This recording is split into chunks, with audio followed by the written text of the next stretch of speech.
All right, guys, welcome back to another episode of the Revival Podcast. Super excited to have Chad on here today. Chad, welcome on. I appreciate it. Dude, this guy is a freaking slayer. But before we kind of get into his backstory and what he's accomplished just in the short time he's been here, I want to start off with some shout outs. First of which actually is Chad. Dude, freaking last month, he ended with 20 deals, right, after cancels. Yep. That is insane. That's a new company record. Our previous company record, I believe, was like 13 or 17. 14, yeah, Peter. something right. Yeah, like 14. Yeah. Dude, crushed it. That is awesome. Thank you. Revenue, he came in at 282. He was gunning for 293, which was the Orem record. Now he found out that we have a huge record out in Denver, so he's like, all right, that's my next target I want to hit after. Now, what I hadn't realized, this is also super impressive. Ryan Baxter, I pulled up the leaderboard for last month. Ryan is at 273. Insane. He didn't have 21 deals. He had 10. So he had some fat ones, but to have that many fat deals close in a month is awesome. So both of you guys were pretty neck and neck. That's awesome. For the entire month of January. Great start to the year. I know he just qualified for closer, and he's training up for that. You obviously had your first qualifying month here. Yeah. So I'm sure you'll get qualified real quick, and you'll be an awesome closer. So that's exciting. Yeah, thank you. I also want to just thank everyone that came out to our first ever Black Tie Awards Gala and our sales conference. That was a lot of fun to see everyone in one spot and be able to really get to know you guys more on an individual basis and just get excited for 2026 altogether. Okay, that's enough on the shout out side. I really want to spend some time picking Chad's brain. I'm sure all of you guys out there are thinking the same thing. How the heck does he come out of here doing these things? So Chad, I guess before we dive too much into the sales portion of it, just give us a little bit of background on yourself. Like, where'd you grow up? Is there anything like kind of from your upbringing that feels like very relevant to who you are as a person today? Yeah, absolutely. So I grew up in Fresno, California, specifically like Clovis. Nice. Just a little outside. Yeah, so never heard of it. It's like central California right there. Okay. I loved growing up there. Grew up there my whole life, went through high school and everything. I think, I don't know if you want to get into like the sales part of it right now, but I think when I think back to growing up, I definitely think about like my door-to-door experience before my mission. Dude, yeah, let's hear about that. Like 14. I was just doing some fact checking last night just to make sure. So when I was 14, that summer of 14 through 15, so that was 2020, 2021, me and my cousin started a little like curb painting business. Nice. Where you paint the curb numbers on. Yeah, for sure. And so at 14 years old, I kind of got my first taste of like door-to-door. Tell us about that a little bit more. Yeah, so my cousin, Tyler, he did this when he was maybe 16, 17, so I heard about it and heard he made some pretty good money, so I was always interested in making money. Yeah. So I went and started doing it, and I really, really enjoyed it. I have a kind of funny story. I would get dropped off by my mom since I was 14, 15 in these areas and just knock like 8 hours a day, middle of the summer. Dude. But I loved it. The asphalt was nice and hot, but that's got to be toasty. Yeah. I mean, if you're Central California, middle of the summer, it can get hot. Somebody at one point gave me a little pad, like a Fresno State Bulldog pad that I'd sit down on and then spray paint the number. But I vividly remember one experience where my mom picked me up. It's like around 8 or 9, once the sun's actually going down. And she's on the phone with my sister, Abby, who you know. And I think she was at this point up at Idaho. Okay. Like minimum wage is like $8 an hour or something at that time. And so my mom picks me up. She's like, "Oh, like how did it go?" I'm like, well, "Pretty well, I think." And I just have this wad of cash. Like I had made like $400 that day. And I tell my mom, and my sister's on the phone in the car, and she just gets pretty livid because she's been working this whole week and hasn't made close to that right at $8 an hour. And so that's when it started to like click for me already of like, oh wow, I can go out and perform on my own and like make it happen on my own. Dude. And so I fell in love with it. So 2 summers I did curb painting. I just made really good money doing that. That is awesome. So you were just like by yourself? Yeah, my cousin fell off pretty quick. He didn't have the grit to stick No, around, huh? he's on his mission now. He's doing fantastic. Got But it. he wasn't really. Why did he fall off, and what had you keep going? That's a great question. I think so. He's a year younger than me. Okay. So I think so he was 13, 14. So I think he just wanted his summer. Yeah. I was the same way. Like I wasn't grinding like every day, Yeah. but making enough money to open up a bank account and Yeah. make some money, right? Yeah. So I just don't think he was that interested in it, and I loved it. I loved making money. I was interested in like getting a car. At that point, I loved video games, so I was spending a lot of money on like V-Bucks on Fortnite, right? So that was like my fuel to keep going. And Nice. then when I was 16, my cousins had started working for a pest control company. They were selling. They'd done that for like a few years at that point. Okay. So they told me how much money they were making and pretty much said, hey, we're doing the same thing you're doing. Yeah, you're like, Right. oh, that's We're even making- more money than you're I'm right. making now. Do the So- same thing. Why not? So I got my foot in the door Uh-huh. with a local company that they were working for. And what company was that? Remind It me. was Kellogg Pest Control. That's right. You So, told me that. Okay. yeah, they're a pretty big company in like Central California right now. I think they actually just sold. But Nice. point is, I really enjoyed that. I didn't really work that hard. I think I worked harder doing curbs because the wins were so much quicker. Right. And I was like $20 here, $20 there. I went to pest control, and I made one sale, and I'd make as much as a few, right? Right. And so I worked less because I made more money. Mm-hmm. I wasn't really concerned that much about like hitting a goal Yeah. of revenue. I was 16, right? I didn't have anything to pay for. Yeah. Exactly. So I think my work ethic kind of slowed down because I was making more more money money. per sale. Yeah. That's interesting. Yeah. and so that summer was like, all right, nothing crazy. I think I made like 12 to 20,000. I was like, okay, that was good. Yeah. And then 16, you're like, right, yeah, more than all my buddies for yeah, sure, right? Yeah. So I put a lot of that into a car, and then summer of 23. So this is the summer before my mission. Like I purposefully pushed out my mission to November of that year rather than like finish that summer fully. I just said, hey, I made this much working kind of poorly, honestly. It's like, what can I do if I like really put my mind to it? So I set a goal of like revenue leading to income, and I think I made like 50,000 that summer. Nice. And I just really, really enjoyed it.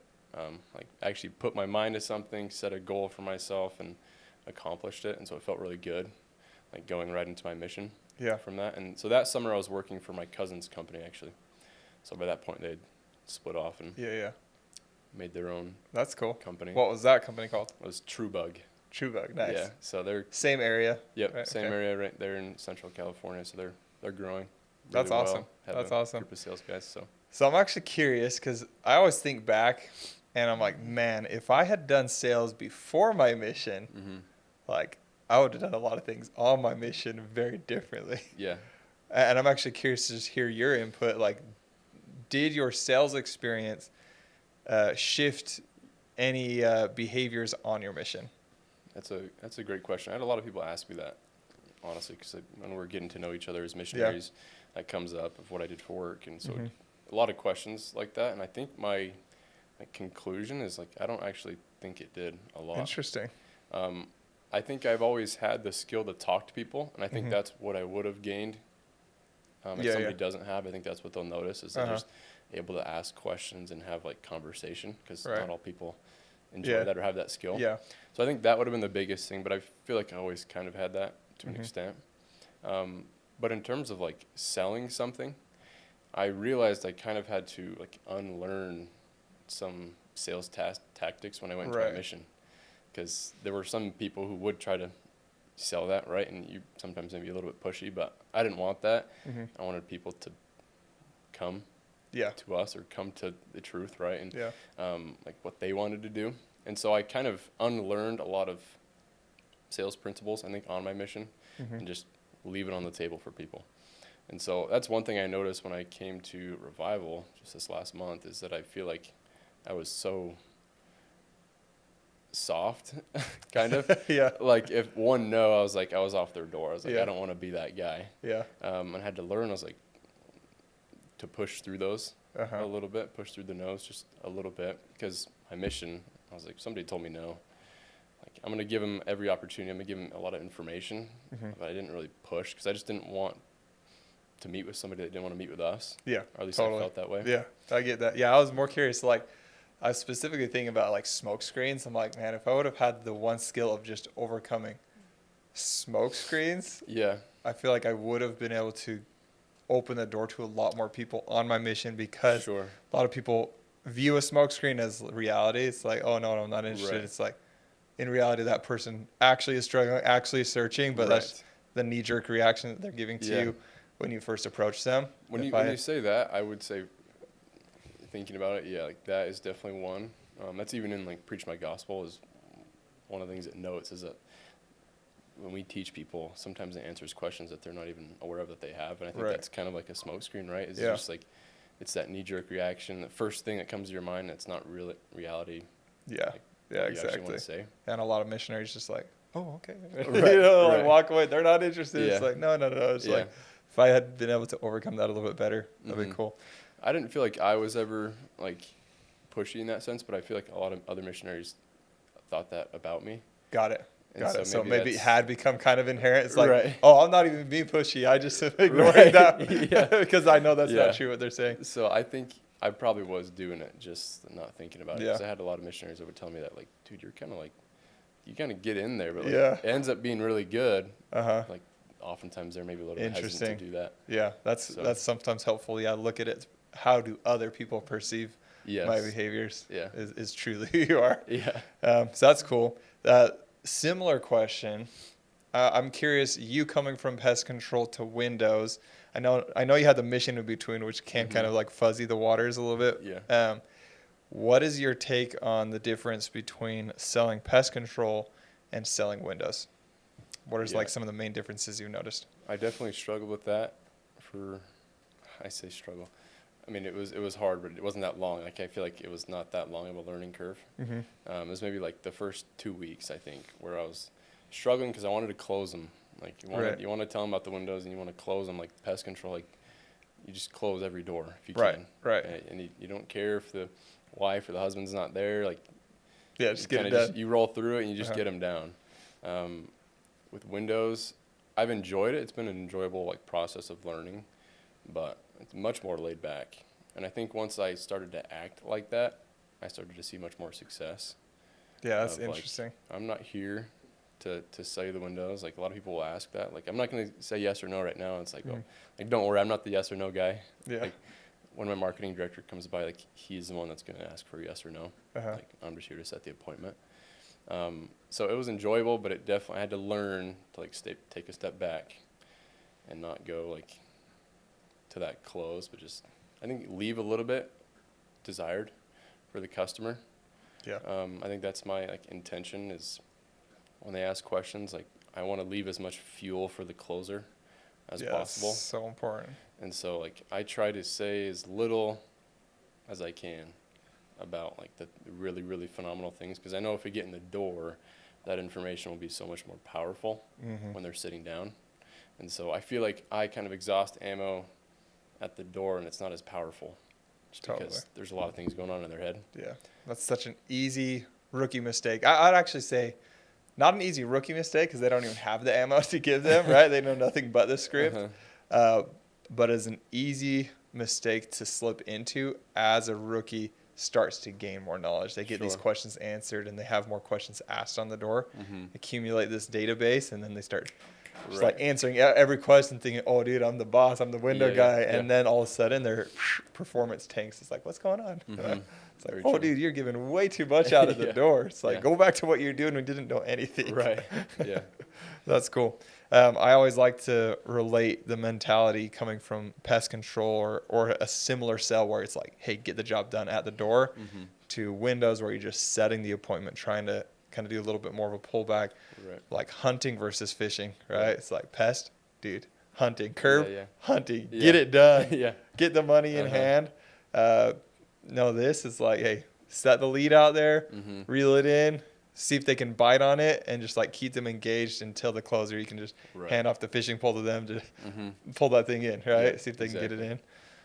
So yeah, it's just definitely a different take. In your mind, you said it's a little bit more laid back, right? Would you say this is, how do I want to word this? Pest control to windows, input, like effort versus the outcome or your like actual payouts and your commissions, which do you feel like has like a higher ROI for your effort input? I mean, I feel like my initial reaction is windows, because I can go out and get a sale and make as much as I would have made with like a bunch of pest control sales in a week. Uh-huh. So that makes me think that. I think sometimes windows for me has been more mentally taxing. Interesting. Yeah, tell me more about that. Because pest control, you get, if you're average, you're getting sales a day. Right. And so those are little wins that keep you going. Mm-hmm. So like I had, I think, a tougher time in this last month a couple times Mm-hmm. than I did ever in my pest control time. And I was so less experienced. I didn't Yeah. know what I was doing, but Uh-huh. I never really felt like the lows I have here, just because I don't think I ever bageled. Right. I don't think I ever got no sales in a day at pest control. I think maybe my Right. first day on the Uh-huh. job, I didn't get one, but after that, I always get at least one. Mm-hmm. And so if I walk away from a day, I'm like, hey, I didn't do as well as I wanted to, but I still made $200. Right. Like, that's going to keep you going to the Uh-huh. next day. So I think this can be more mentally taxing, because there can be 1, 2, 3, 4 days where you don't hit a sale. Uh-huh. And it makes up for it. The one sale Yeah, does, yeah, for but sure. sometimes it's hard to have that foresight Mm-hmm. and like be confident and like it'll come around. Totally. When and that's obviously you're comparing sale in pest control to actual closed deal in Windows, Yes. right? Yeah. If you were to compare that to sets, how would that shift it? Because I think that is actually a really key thing when switching into an industry like this, when you're feel like, hey, the breadwinning, like the actual money is spread out maybe a little bit further, but it's bigger tickets. It's like you've got to break that down a little bit further and Sure. count the smaller wins that lead up to that, so that you can have that forward momentum every single day. Yeah. And it's like every set is a win. Not even every set. Sometimes it's like every time I get through my pitch, that's the Right. win. It's like, hey, Yeah. I didn't make money today, but I got through my pitch this many times, so I know I'm gonna get paid tomorrow or this week, right? Sure. So tell me a little bit, maybe your take on some of that stuff. Yeah. I think for me, that's harder to do. Like, I'm pretty hard on myself. I have a high expectation that I try to hold myself to. Mm-hmm. And so, like, I remember my first week, I think it was like my second or third day, I got 6 sets. And I was really, like, happy about that. Mm-hmm. But I don't think any of those sets went through. And so, like, I struggled to allow that to, like, keep me going. Got it. You're like, well, if those didn't Right. make me money, Yeah. so I'm not gonna let that be a determiner of my success. Right. And so I think that's something I'm getting to. I think when I have enough information to see that like this amount of sets leads to this amount of closes, I think I find more confidence in like a Right. day of hitting 4 sets. I'm confident that like over the week, if I do that every day, like I'm gonna get closes. Yeah. Yeah. And so I think that's kind of like what I think about, and I think it's gotten better over time because I've just seen it happen. Right, I've seen the sets go to close, so I have more faith. Yeah. Yeah. I'm glad that you, put an emphasis on that of having the data to base your success off of. Because I think once you can analyze your own data, and it's super powerful when you can see like your individual stats rather than going off of like company average or Right. industry average of what a set should equal on the back end. It's like, no, every time I get 10 sets, I know personally that X amount of those sets are going to close on average over the span of a week or over the span of a month. Yeah. And so now you only have 1 month of data. That's pretty dang good data. Yeah, so once you do have that data, it is super valuable to be able to go off of it. You said like it has an increase in faith, right? And I was talking about that during the owners panel just the other day. Paula was asking a question about it's like, hey, when you're in a slump, oh no, it wasn't Paula, Caleb, I think. Anyways, when you're in a slump, how can you like have the faith to keep going? How can you pull out yourself out of it? And you've got to like latch on to your previous experiences, your previous wins. If you've done it before, you know it can happen again if Right. you're doing the same things, right? Yeah. That's just reality. So I think something to that as well that I think about is I try to make myself 100% accountable, because even in this last month I had a week where I did really well and I was on the high, and then Mm-hmm. next week I got 4 sales and 3 of them canceled. So that Yeah, was it's like that was a bummer. painful. What I try to do, and sometimes it's not always 100% true, but I think it's a beneficial practice, is just to keep myself 100% accountable. Like there's not luck. The difference between a rep that's doing extremely well and one that's not is he's not getting lucky every single door. There's just those small differences that's allowing that to happen. I think that made me feel really good because it allows everything to be in my control. Mm-hmm. Or at least I can control the controllables. And so when I'm having a low, I try not to just say, well, I guess this is the neighborhood. It's a bad neighborhood this week. Mm-hmm. I think that's not super beneficial. Like when I have low days and low weeks, I just hit the drawing board again. I'm in Talent LMS and just watching the videos because I'm just assuming that there's something I'm doing this week Mm-hmm. or I'm not doing this week that I was last week. And so just Yeah. keeping myself accountable, I think, helps get out of those lows. There's always something you can do better. Dude, that is a golden nugget.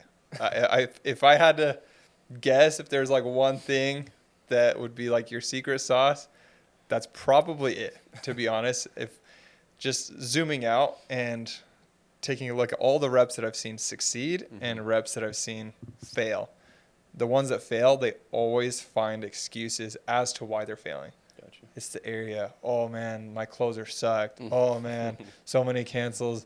I wish I wouldn't have set it on that closer's board. Whatever it might be, it's like, dude, I'm just getting unlucky with these people. No one's answering the door. I have so many renters out here. It's like whatever excuse they can come up with, and there's a lot of them that feel very valid and do play into it, right? They're not like totally invalid.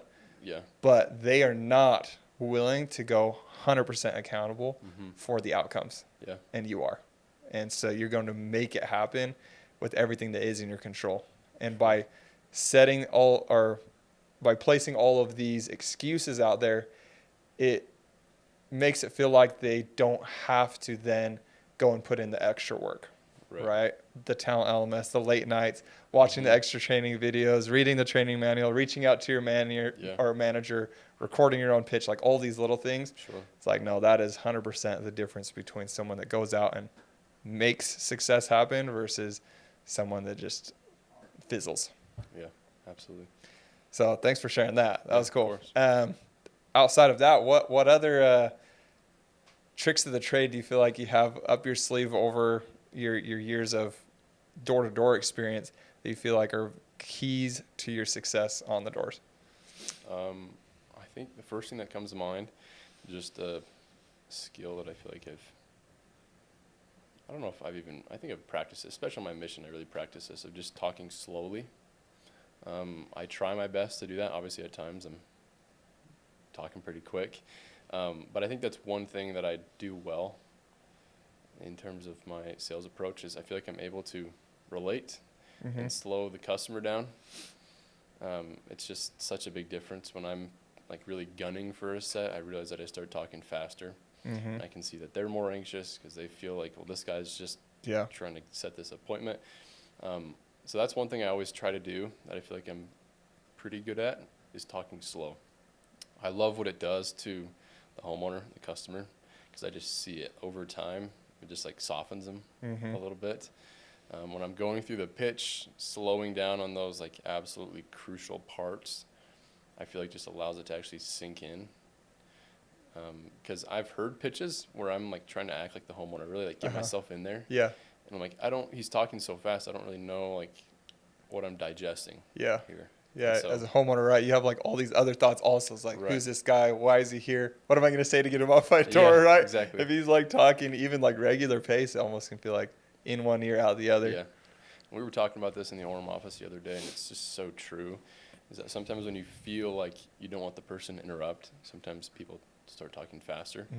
When in reality, I find people interrupt me so much less the slower I talk. Dude, that's the truth. That is true. Right, they know that I'm in control when I'm talking. And so even if they do, like I don't speed it up at all. I continue to keep that slow pace, and when it does, they realize like, okay, he's gonna tell me this. He's gonna be out of my hair at some point. He just wants to get this information to me, and it just breaks down all the walls. Any walls that are there, that's always what I'm trying to do. Just I'm imagining these walls in front of me and the customer, and just any way I can get around those or break them down. I think just talking slow is kind of like the overarching theme of it all. Totally, dude. When you're doing role plays with people, do they ever comment? It's like, dude, that was so slow. Yeah, we just did that the other day, and Andrew was giving a training on that, and he's like, well, let's have Chad come up here. He talks pretty slow in his pitch, and so I asked him, I was like, do you want me to like purposely slow it down more? He's like, no, just do it how you normally do it. And it was kind of funny because after the pitch was ended, some of the guys in the office were like, I feel like kind of uncomfortable. Yeah. But Andrew was like, no, I didn't feel uncomfortable at all. I understood it all. Yeah. But to some of them, they're like, he's talking like uncomfortably slow. Yeah. That's just how I do it. Dude, those are the same comments I always would get when I'm doing role plays. They're like, dude, that is awkward. Like how slow you're talking. Yeah. I'm like, it's awkward to you because you're used to speaking so fast on the Sure. doors. But I always like to like almost play this game when I'm on the doors of the customer. You know those customers where you can see that they want to cut you off and Yep. they're like looking for the chance. But I like purposely, I'm just even talking kind of slower. And I just see if I can like get them to shift their perception of me while talking slow, while not letting them ever interrupt me, even though I'm just like kind of speaking like a sloth. Do you ever kind of do the same things? I do the same Play thing. that game with the customer? When we're talking about the 4 things we asked from them, and I usually bring out my card, there's plenty of times where I just like, will stop. And just like look at them, and like at that point they've kind of realized, and so they don't even interrupt, but they'll just sit there and stare at the card for like 10 seconds, and I'm just and then I keep going. And it's just kind of like that practice of like, okay, this guy's knows where he's going with this conversation. Yeah. And I think doing that exercise on the doors is so fun because it's the game of getting comfortable with being uncomfortable, right? Because it is uncomfortable, especially when you're practicing that, to talk slow and watch their face be like ready to cut you off, but yet you still stay at the same speed, do your everything just like you always practiced it, and to just like sit in that discomfort of like, oh crap, they want to cut me off, but I'm not letting them cut me off, and I'm not going to change how I'm pitching them because of it. And then you just get so good at that, then people are like, oh shoot, like I can't touch this guy. Like he knows what he's doing. He's confident in what he's doing. Exactly. We're just gonna hear him out. So that's cool. Okay, so you said that was the first thing that comes to your mind is speaking slow. So we've kind of hit on golden nugget of being 100% accountable for your actions and for the outcomes. Speaking extremely slow while you're on the doors to keep control over the conversation. Is there anything else that you can think of that you feel like, hey, dude, this is like another ingredient to my secret sauce out on the doors? Whether it be on the mentality side or the actual skill set. I think right now, like what keeps me going is my goals. I think that's one thing I learned on my mission that I didn't really have prior to. Like, I don't know, I had mental goals, but I never wrote them down. I think that's the big difference. And so, like, coming into this job, I've set a goal of how much I want to make this year. Let's hear it. I want to make like $200,000 this year. Let's do it. And so I calculated that. I think you can make way more than that, bro. I think you should change your goal. I've been thinking about that a lot. It's like, how much did you already make this month? Like maybe 16. I just got paid a little more. Dude, I think you're going to be more than that. What are you talking about? You're at almost 300K. You're going to be at like 10%. I haven't done the math. Bro. Right now, I've gotten paid like 16. Yeah. So I still have next Friday. Plus your bonus. Yeah, you're probably going to end right around like 28K your first month. That's not bad. Yeah, definitely on track for more than 200K. Yeah, that's good to know. Yeah, I'm going to reevaluate. But I wrote it down like on my notes app on my phone. And then I calculated that by month and by week. And so my first week, despite feeling all the feelings of like I've never done this before, I did still have a goal of I was going to make $40,000 in revenue that week and every week for the rest of the year. And so I feel like that kind of made the learning curve quicker because I was like, I just don't have time to sit around for a week and not make a sale. Yeah. Like I need to make sales this week to hit my goal. Yeah. And that's been huge for me. But I think like broader, maybe I don't have these ones written down as much, but like I think about my future family a lot. I think about future kids, like what I want my life to be in 10, 20 years. and it just doesn't give me an excuse to not work today. Dude, yeah, I Like, love that. Like I try to keep my vision a lot wider than just this week or this month or this year. Hmm. And so that keeps me going. Like, I want to be a fantastic husband, father, son of God. And so, like, what that requires me to do is to never be lazy, because I believe that wholeheartedly. And we've talked about it a lot. I feel like I've heard it a bunch recently. It's just how you do one thing is how you do all things. Totally. And so if I'm going to act like I'm all in at the job and not do other things 100%, it just doesn't work out. Like, I wrote it down this week actually in church. And second meeting, I was like, what do I want to do this week? I was like, well, I'm all into the job right now. Hmm. I'm not all in currently to like my prayers and scripture studies I need to be. So right now that's not balanced and it won't last that long. Yeah, for I sure. need to bring that up. And so that's what I think about. I have a bigger picture in my mind of things that are much bigger than me, much more important than just making money. Hmm. It's much more about that. It's much more about providing for something a lot bigger, something a lot more meaningful, and that keeps me going. Absolutely, dude. I love that. And I love that you're doing the self-reflection of, hey, I'm actually crushing it at work, but I'm not crushing it at these other things. And that is not okay with who I am Right. at my core. And that is not sustainable. That's not what I want to be doing, right? It's like you need to be living fully in alignment with Yep. who you are and what your values are in order to have long-term success, right? Absolutely. So that's great that you made a lot of money this month, but it's like, yeah, I want for you to Right. realign your actions and your behaviors so that you can take care of the more important things in life. Right. Because if you're doing those things, it's almost a guarantee. If you're obviously someone that values like working hard and being all in on everything that you're doing, it's almost a guarantee if you're aligned over here that like the money's gonna follow, right? Sure. And that's kind of how we've structured the whole business. It's like Right. do well in these things and let the finances and the income just follow as a result. Absolutely. So that's cool. That's super solid, dude. Yeah. I love that. Thank you. Any last little tidbits that you would want to add before we're pretty much at time here? I know you've got a ton of golden nuggets that you could share for probably hours.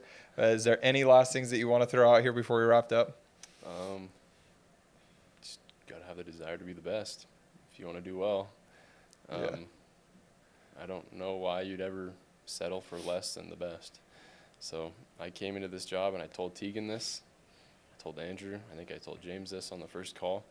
I was like, I am very nervous about how it's going to go. I'm not confident that I'm just going to go in there and kill it. Mm-hmm. But I told him one thing. I was like, my goal is to be the best. Like, Well, you're achieving it so far. So. like that's because I don't feel like anything else makes sense. Like, why would I set the bar for like, oh, let's be second best in the office? Yeah. And like, I love all the guys that I work with, but like, that's just what I want to do. Yeah. And so now that I learned at the gala that there's a higher setter goal, like, okay, perfect. Well, now that's the goal. Like, why would I settle for anything less? Yeah. Like, if somebody else could do it, I can do it too. Yeah. That's always how I viewed life is if they have it, why can't I have it? And so Heck yeah, dude. I just set your bar high. And I think when you set that bar high, like I heard it, right? You aim for the moon, land amongst the stars. I think that's what I do is I set that goal high and it just pushes me. And I realize that my standard is much higher than it used to be. Yeah, raising the bar, right? Yep. And that's awesome. I think that's a perfect wrap up. Also, with a slight announcement to everyone, we are raising the floor, our true floor of what we will tolerate here at Revival Windows, specifically for our setters. And so we're kind of finalizing what those exact numbers look like with the market owners right now. So we'll have an official rollout of that within the next week or so. But we are raising the floor, and if you are falling below just settling for mediocrity or less than average, like you're probably not going to be able to fit in and continue working here at Revival. You're going to have to raise to the new standards or find somewhere that is okay with you being mediocre. Right. So It's a good culture. thanks for having us. Hey, appreciate you. Yeah, we'll see ya. Okay.